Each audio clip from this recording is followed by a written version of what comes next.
In relation to one of your recent posts dedicated to your parents, I love that post.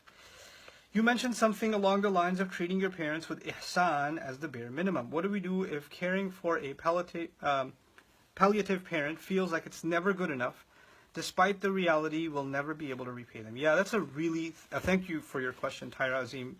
Really, really important question. Even if I don't get to answer any other question, I think this is valuable enough to kind of dig into. A lot of people come up to me with questions about their parents, and I didn't put this in my post. I put in my post what I appreciate about my parents, what I love about them, and how blessed I am to have them. But there are lots of people, guys, that come up to me and they tell me about terrible experiences with their parents. I mean, I have been witness to parents that have been at minimum psychologically abusive, verbally abusive. I've heard about parents that are physically abusive, sexually abusive. I've seen all kinds of things, and it's hard to even hear sometimes that parents can do that. And first, if I was to, I'm afraid to write something like that that would put a sour taste in everybody's mouth as they read it. But I do want to say, for parents like that are abusive, you should be ashamed of yourselves. Allah gave you an honor greater than so many other creations on this earth. And He only gave you that honor because you take care of your children. You raise them. Quran says, Kama Rabbayani Saghira, they ensured my growth. So your part was, as a parent, you ensured that they grow well, that they're taken care of, that their needs are provided for, that they're protected, that they're safe. When you took that safety away from them, when you took their dignity away from them, when you humiliated them, when you abused them, when you hit them, when you did these things to them that put them down, that made them feel worthless, then you have taken this huge honor that Allah gave you and you have abused it and you've mutilated it. That's a crime. That's a grand, grand crime. I'm not even talking to the kids. I'm talking to those parents. That's something I don't know how you'll answer Allah. And then on top of doing all of those crimes, you have the audacity to turn to those kids that you've abused and then say, you better be good to me because Allah says, وَبِالْوَالِدَيْنِ إِحْسَانًا. That is not how that works. That is not how that works. We have to be, and I'll dig into that ayah because that expression is really important. Ihsan means to do your very, very best. Please listen to this carefully. This is an important concept that is not very commonly talked about. If you have, for example, somebody came to me today and said they have divorced parents, okay? So mom and dad live in two different houses. She's the only daughter.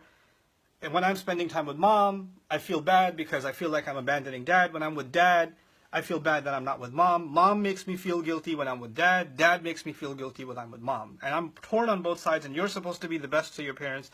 How am I supposed to achieve this balance? Listen, take a step back and understand something.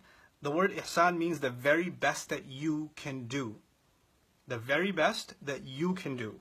In that situation, when you identify, Dad, these are the times that I'm going to spend with you. And that's the best I can do.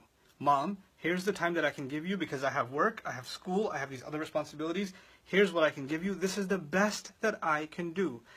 Even after that, when they're giving you guilt trips and making you feel like you're worthless and all that, if you can turn to Allah and say, this is the best that I can do, Ya Allah, and you know that that's the best that I can do, then that's fine. In one case, when a parent is extremely abusive, and just being in their company is harming you, it's literally harming you. Physically, emotionally, in some other way, it's harming you. Then being away from them and keeping a safe distance from them is the best that you can do. There's nothing better that you can do. So ihsan is actually relative to each situation. Allah did not put one standard on all of us for what we can do for our parents. There's sometimes people don't understand that in every relationship, even in the parental relationship, there are boundaries. There are some things that, if you don't draw a line, people will keep taking more and more from you. Like if you have, for example, if you have friends that make fun of you and you never say anything, then they'll insult you more the next time, then more. You never drew a line. The same way with your parents, sometimes they ask for your time. They say, hey, I need your help. Then you go and help. No, now I want you to do this. Now I want you to do this. Now I want you to do this. And you say, but Dad, I have to get to work. Or Mom, I have to get to school. Or I have an assignment to finish. Or I have this, or I have that. No, that's not important. What, are you not going to listen to your parents? وَبِالْوَالِدَيْنِ إِحْسَانًا. And then you shut up and you just do what they told you, and then you're developing resentment towards them. Eventually you're going to burn out, you're going to disrespect them, you're going to stop talking to them. Crazy things are going to happen. How do you avoid all of that? Take a step back and say, Mom, I want to help. This is the day that I can help you. This is how much time I can give you for help, and I cannot do any more. And even if she complains and cries and says, you're the worst daughter ever, the worst son ever in the universe, it's okay.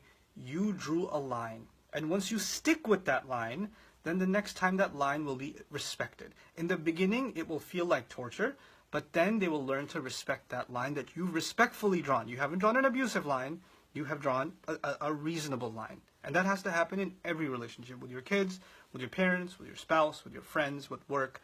Any relationship, it's important to draw boundaries and respectfully draw those boundaries. But by the way, once you draw a line and you say, hey, Mom, I want to help, but I don't like when you say these things. They're very hurtful. Don't say them. And if you say them, then I'm going to leave. But then she says them and you don't leave. You know what you've done? You better not cross this line or else. Then they cross that line. Then you draw a new line and say, hey, okay, this new line, you better not cross this one or else. And then they cross that one. You know what you're teaching them? There is no line. There is no boundary.